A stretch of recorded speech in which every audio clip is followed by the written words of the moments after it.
Welcome to this tutorial on how to use text-to-speech in Microsoft Word. In this video, I will guide you through the process step by step. So let's get started. First, open Microsoft Word on your computer.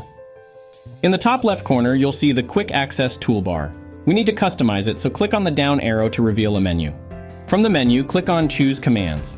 This will open a dialog box where we can add commands to the toolbar. Inside the dialog box, click on All Commands to view a comprehensive list of available commands.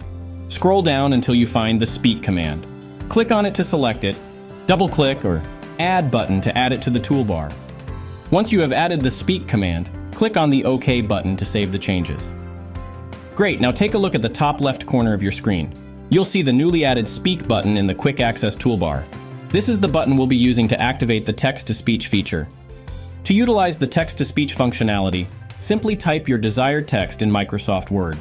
Once you have your text ready, highlight it using your mouse or keyboard. Now it's time to activate the text-to-speech feature. Click on the Speak button in the Quick Access toolbar, and you'll hear the selected text being read aloud. Build apps and services that speak naturally. Alternatively, if you want to listen to the entire text without manually selecting it, you can use the keyboard shortcut, Ctrl+A on Windows or Command+A on Mac to select the entire text. Then click on the Speak button to start playback.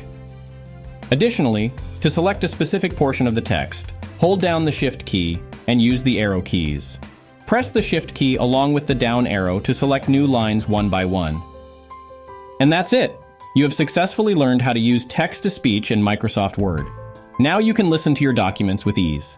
Thank you for watching, and if you found this tutorial helpful, don't forget to like and subscribe for more helpful videos. Happy writing!